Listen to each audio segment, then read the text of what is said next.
women faced fighting for the right to vote. Watch on cable or stream for free every Sunday in August at 9 a.m. and 4 p.m. Get more at PCNTV.com. PCN, celebrating Pennsylvania. We have 3 branches of government: executive, legislative, and judicial. Voting is a civic duty. Voters are an integral part in government operations. When I run for office, you can be my campaign manager. Do you have a child curious about civic engagement? Support their passion with PCN Civics 101, a free online resource presented by the Pennsylvania Cable Network.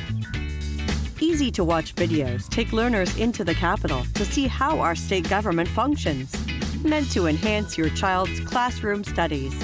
Go to PCNTV.com to start watching. PCN Civics 101, teaching Pennsylvania politics and policy. The Pennsylvania Supreme Court on PCN. Check PCNTV.com for listings. Join our guests for insights on issues impacting local government and the citizens of Pennsylvania. Created by the Pennsylvania State Association of Boroughs, Inside Pennsylvania Boroughs connects you to legislation and policy that will affect you and your family. Your host, Chris Kapp, and his guests discuss current affairs that matter to you most. Connect with your state by tuning into Inside Pennsylvania Boroughs on Sundays here on PCN.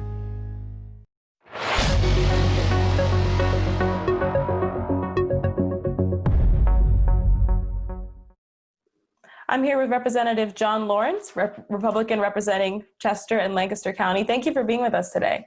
It's great to be here. Thanks for having me. So your COVID-19 testing bill actually just recently got passed and signed by Governor Wolf. Can you just tell us about what that bill does and why it was necessary? Sure. So the genesis of the bill was a situation we had in Chester County, where the county commissioners were looking to test first responders and medical personnel with county-purchased coronavirus tests. And that's really kind of what led me to introduce the legislation. As signed, Act 70, House Bill 2455, now Act 70, requires the governor to submit comprehensive, federally required state-level COVID-19 testing plans to the General Assembly for review, and also every 2 weeks to submit follow-up information to the General Assembly with regard to the number of positive and negative tests being processed by the state laboratory in Exton, demographic data, costs, any shortages we have with regard to testing supplies or materials, so the General Assembly can take appropriate action. And you also have House Bill 2540, which would create the State Epidemiology Council. Can you tell us more about that bill as well? Yeah, sure. So House Bill 2540 would create the Pennsylvania State Epidemiology Advisory Council. So the idea behind that legislation is that we're facing really an unprecedented challenge here with the coronavirus. And I think it's really important that members of the General Assembly and the governor and the judiciary has solid scientific fact-based information. So House Bill 2540, which passed the House unanimously with broad bipartisan support, would create this Epidemiology Advisory Council.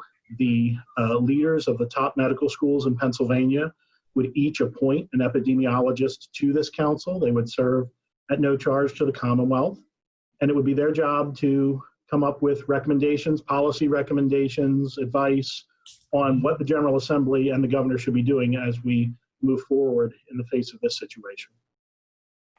Many counties across the state are starting to experience new surges of COVID-19 cases. What is the trend of cases in your district?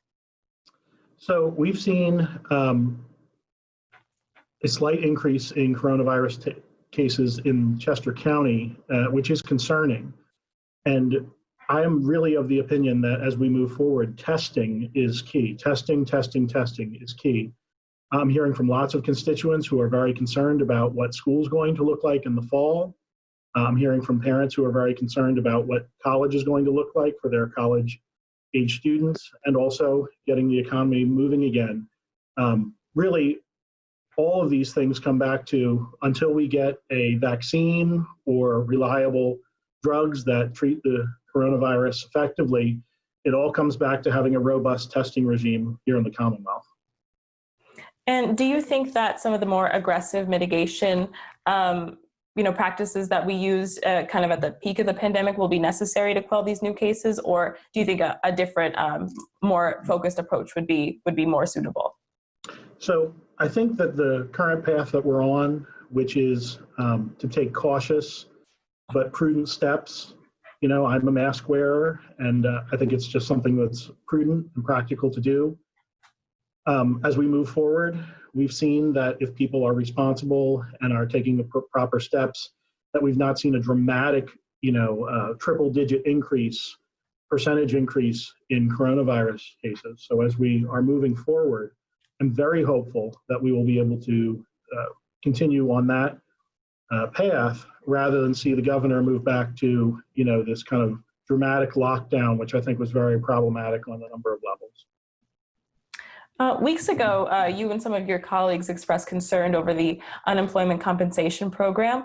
With a lot of these programs starting to wrap up very soon, do you think some of your concerns have been addressed or resolved in any way?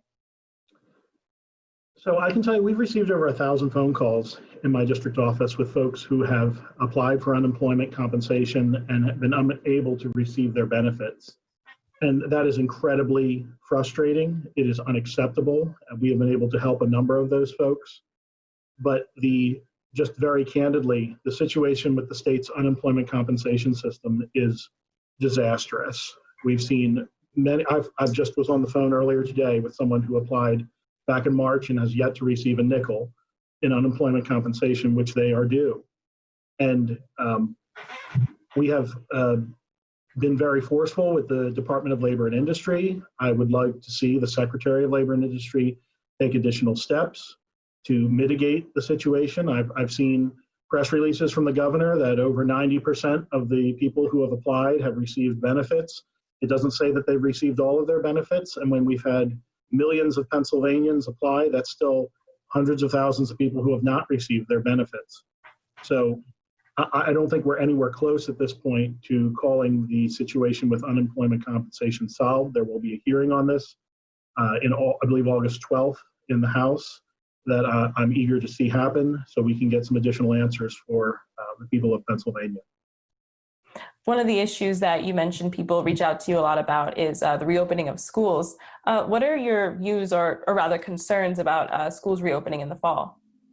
So I've received calls, actually, interestingly, just this morning I received calls back to back from constituents here in my district. One who was very much of the opinion that everyone should be back to school, brick and mortar schools, day one.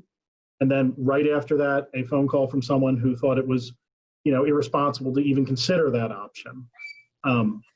One thing that I think is critical, frankly, in speaking with the superintendents in my area, one thing that they've been very frustrated with is that the guidance they've been provided by PDE, the Pennsylvania Department of Education, and Pennsylvania Department of Health hasn't really provided kind of a safe harbor. So if a school district proceeds on a certain basis, then the state will kind of have their back. I think that's very challenging for school districts as they're looking to move forward with the situation. Honestly, I think parents who want to have the option to go with online learning should have that option. My suspicion is that there would be a percentage of parents who would really want to go with that option, and that would free up resources for folks who want to have their students back in classes in a brick and mortar setting. And that would kind of give parents, at the end of the day, parents should have good options when it comes to the education of their own children. That would give parents opportunities to make the decision that's right for their children. And beyond schools, what are some of the main concerns that you hear from constituents in your district? We have a lot of local issues here in the area. We have folks who are very concerned with some of the lack of attention that we've seen from PennDOT on roadways, particularly during the coronavirus. We're trying to work with PennDOT on that. We also have a number of folks who are very engaged on a local issue here with regard to the Octorara Reservoir. There's serious concerns about the Chester Water Authority and how that situation is being handled. There's great concerns that the state may be trying to force a sale of that organization. I'm certainly opposed to that. And that's an issue that's created a lot of attention locally here in southern Chester County. And finally, what further legislation would you like to see come fall, or are you currently working on now to help continue to help people who have been affected by COVID-19? So with regard to the coronavirus, I feel like we absolutely need language put in place that protects school districts from frivolous lawsuits moving forward. School districts take prudent action based on recommendations that are sound and scientifically based from the Pennsylvania Department of Education and the Department of Health here in the Commonwealth, and they should be shielded from frivolous lawsuits, because at the end of the day, who's going to pay frivolous lawsuits? Taxpayers and property taxpayers. That's really not where the focus of school administrators needs to be right now. It needs to be on providing effective and safe education for children across the Commonwealth. All right, Representative John Lawrence, representing parts of Republican, representing parts of Chester and Lancaster County. Thank you so much for your time. I appreciate it. Thank you. This Sunday on It's History. All these companies were making the same thing. Arthur Armour knew if he wanted his product to be sold and selected above all the others, he had to do something to it. So he started in 1956 to anodize his products.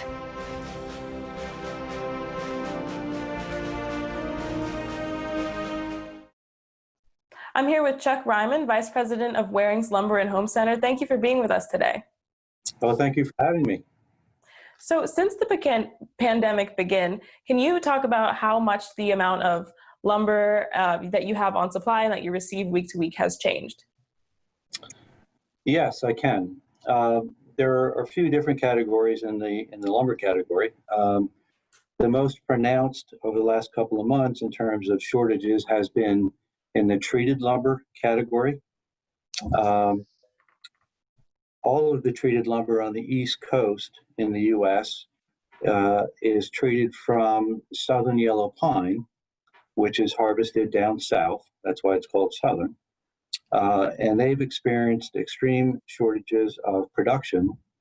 Some mills currently are operating at full capacity. Many are operating at 50% capacity, and some are not operating at all.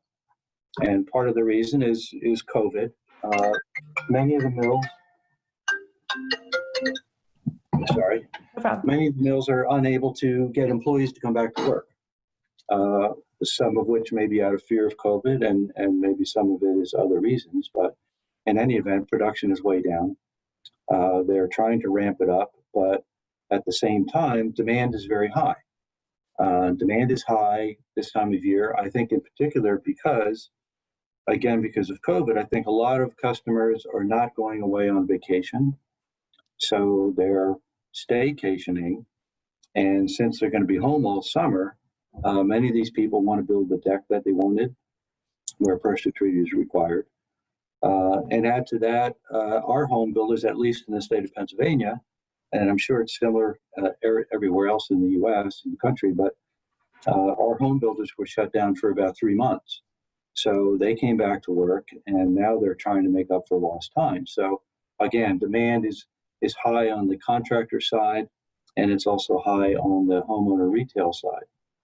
So we're in a situation where we have low production and high demand.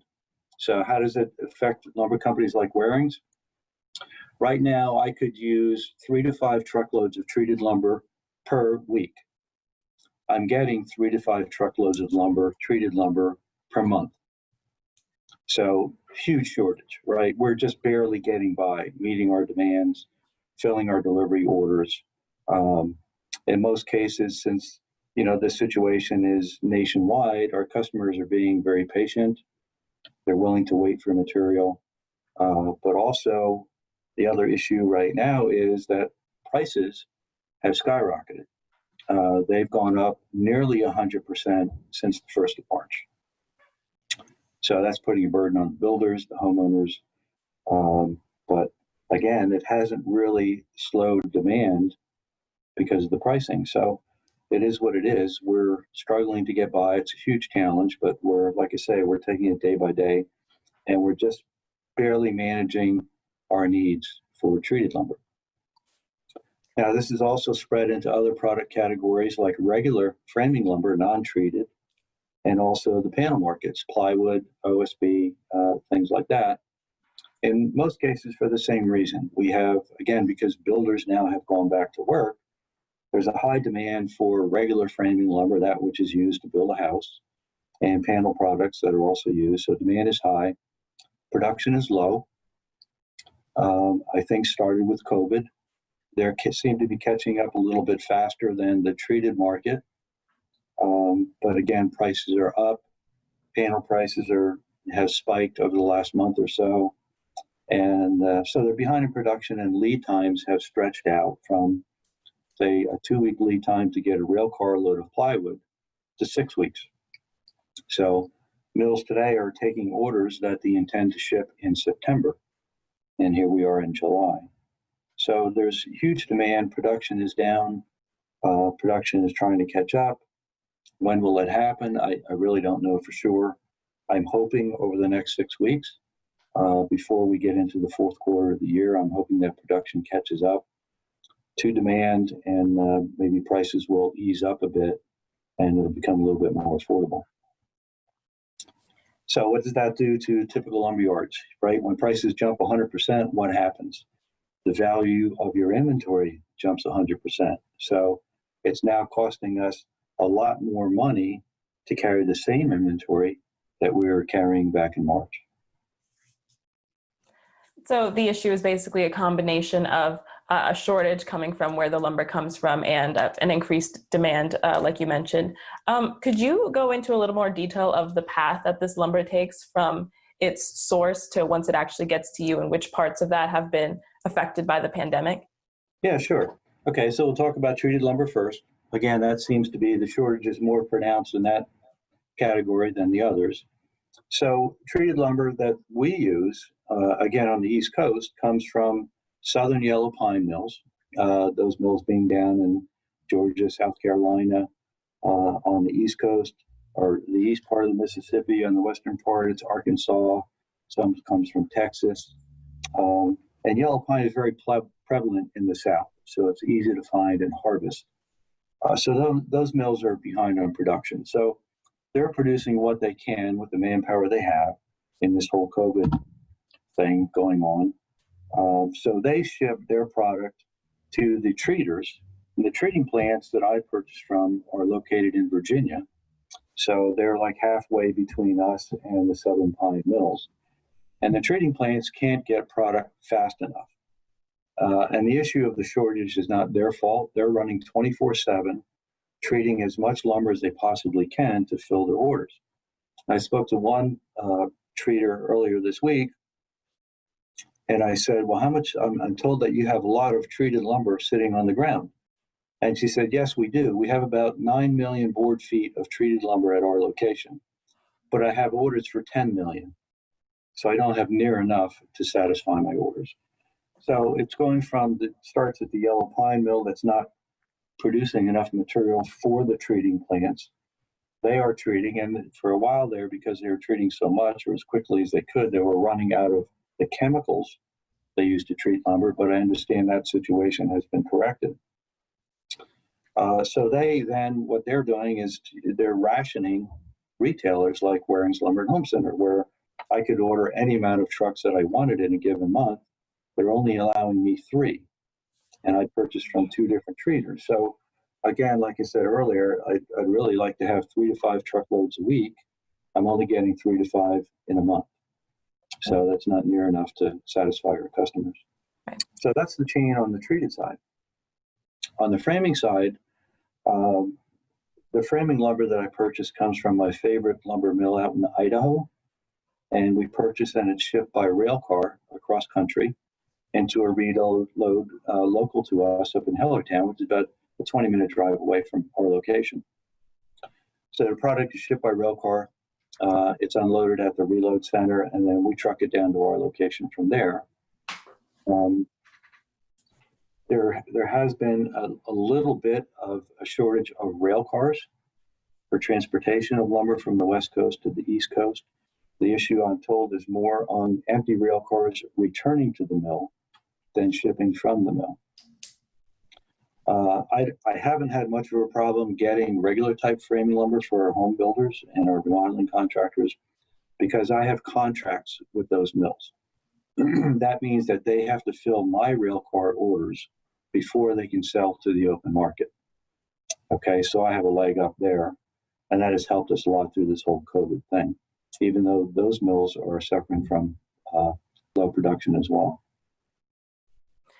So this is not just a uniquely Pennsylvania issue. This is a nationwide issue because the process is so interconnected. You mentioned that you're hopeful that hopefully these supply issues will resolve in the next couple of weeks. Do you think they'll die down as summer dies down and we move into fall?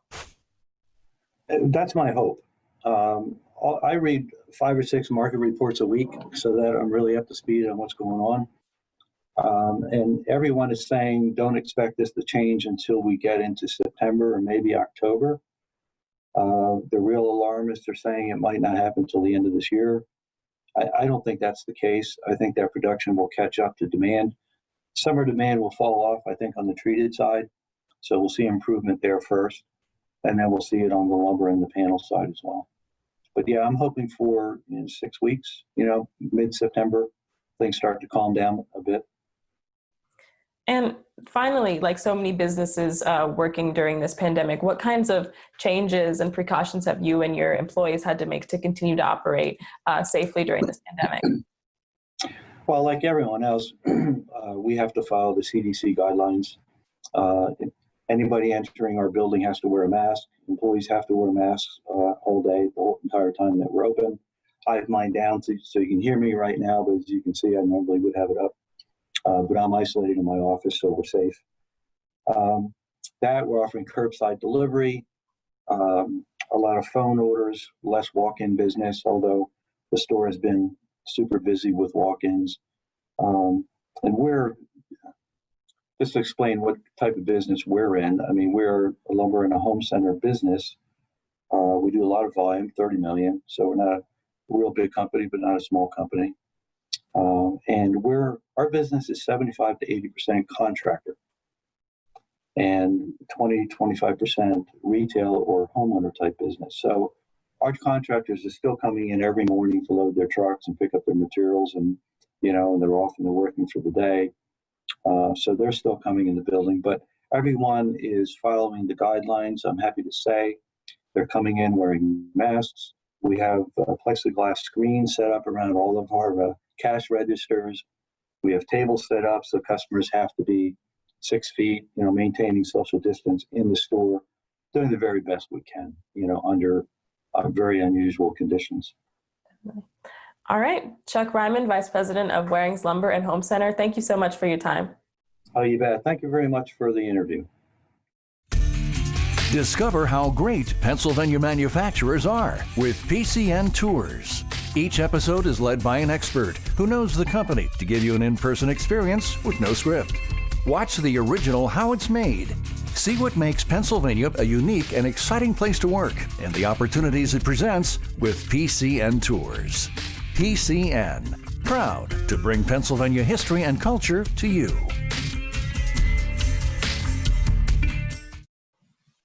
I'm here with Dr. Jignesh Sheth, Chief Medical Officer for the Wright Center for Community Health. Thank you for being with us today. Thank you for having me. So just for a little background, can you, because the Wright Center covers a large region, can you just describe what the Wright Center is and how far it reaches in the area? Right, so the Wright Center is located in Scranton, Pennsylvania. That's our head office. And we have 2 separate businesses. I mean, we actually provide graduate medical education, which provides residency training in internal medicine, family medicine, psychiatry, and fellowship in cardiology, GI, as well as geriatrics. And we also have community health centers in the region. We are a federally qualified lookalike center, and we run about 9 clinics in the region. And we serve 20,000 patients and see over 100,000 visits a year. And we're located mostly in the northeastern PA. We cover about 3 counties in the region. So because of this pandemic, many people have had to resort to telehealth, and many healthcare institutions have embraced telehealth. How has the Wright Center used telehealth to continue to provide care to your patients? So telehealth obviously telehealth as a concept is not new. It has been in existence since 1980s. But the real use of telehealth came into play during the pandemic, because this is when the insurances started actually paying for it. Because until now, the services were not covered by most insurances. So the pandemic gave it a push.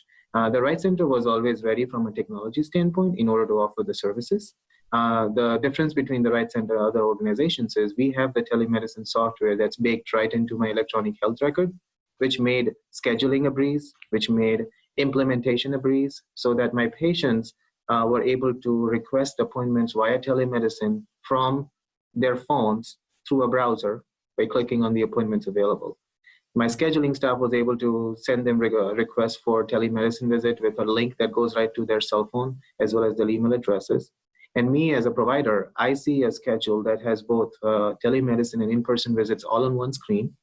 The only difference is instead of going into a room, I click on this little video icon that takes me right into the visit. So the seamless integration of telemedicine software right into the electronic health record is actually very unique. And most major electronic health record providers in the region do not provide these services.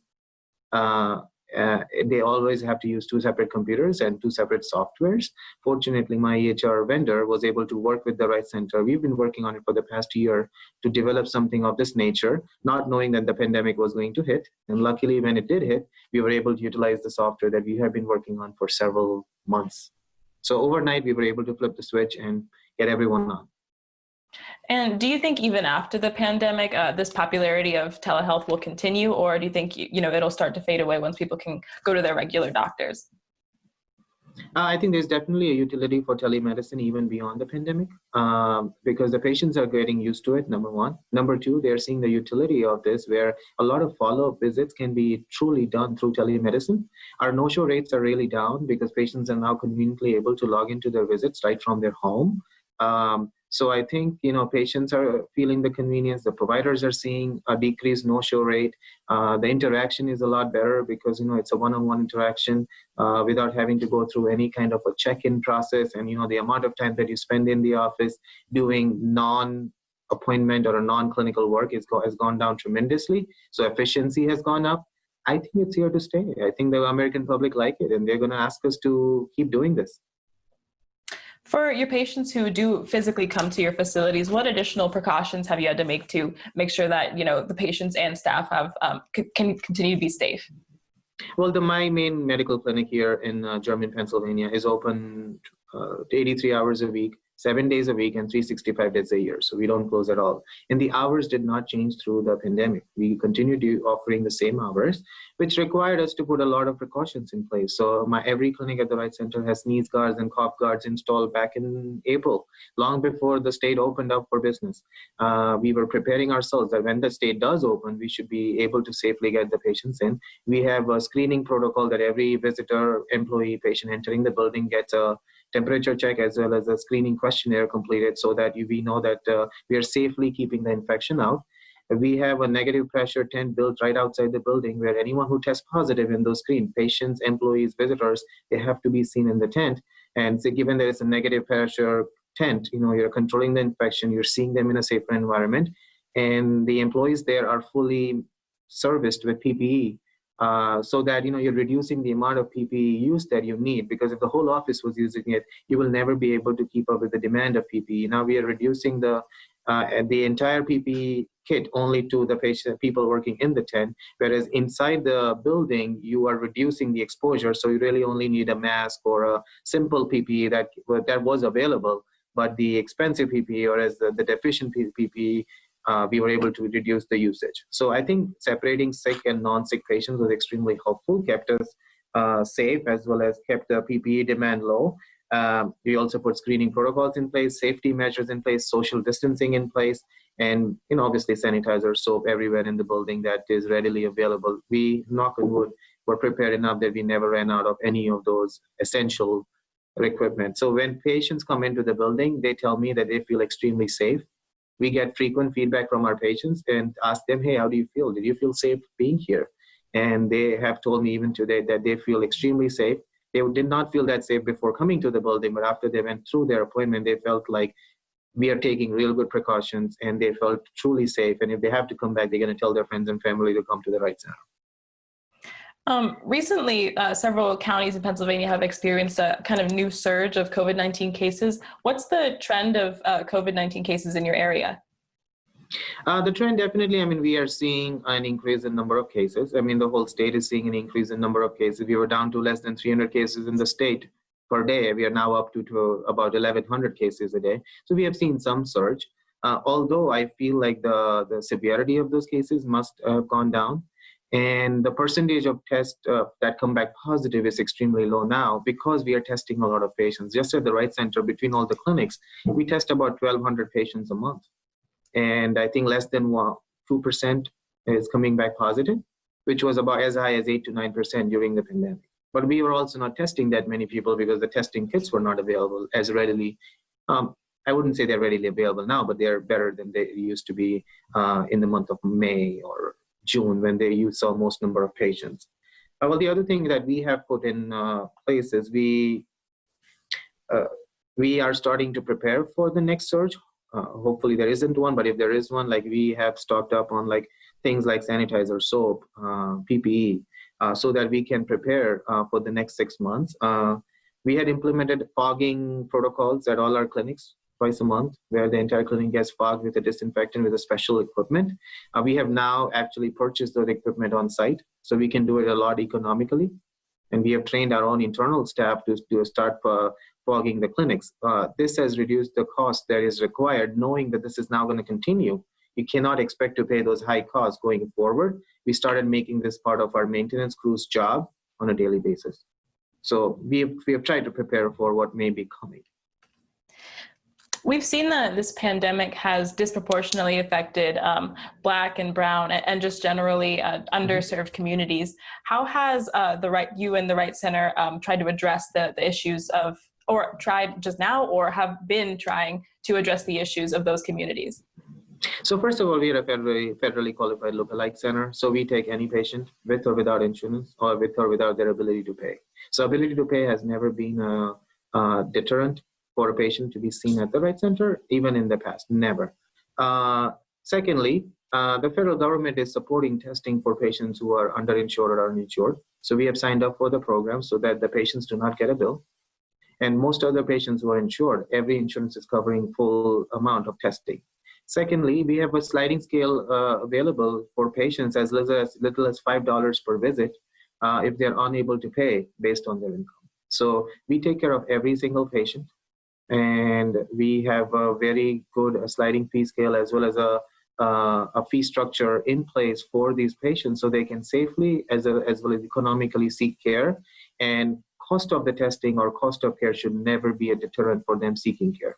We make sure that that never is. That's our mission.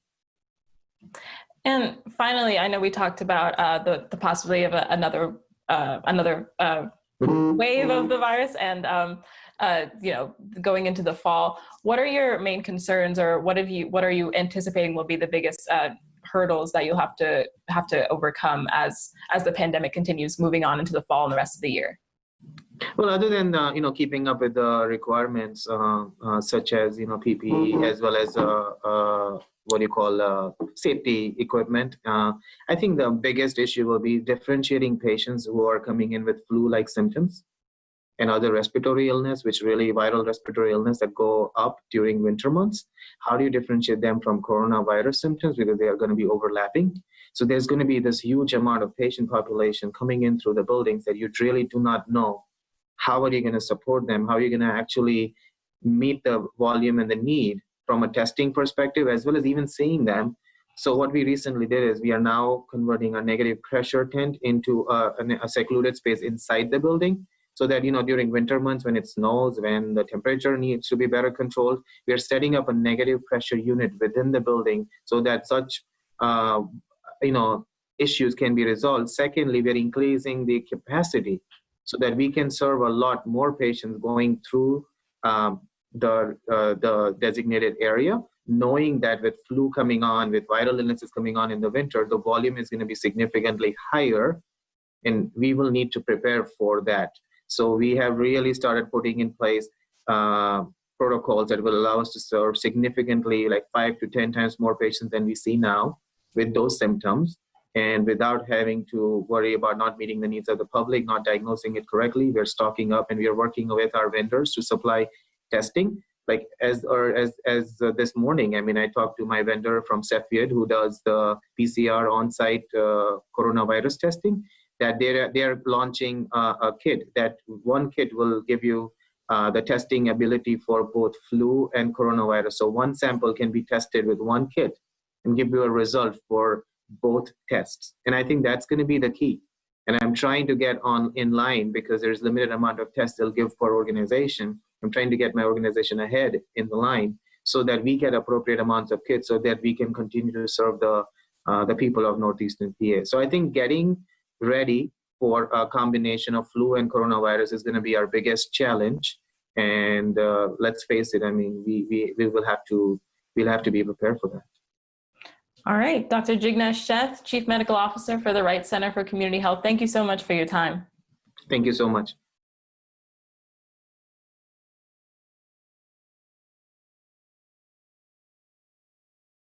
The 19th Amendment gave women the constitutional right to vote. This year marks the centennial celebration of this historic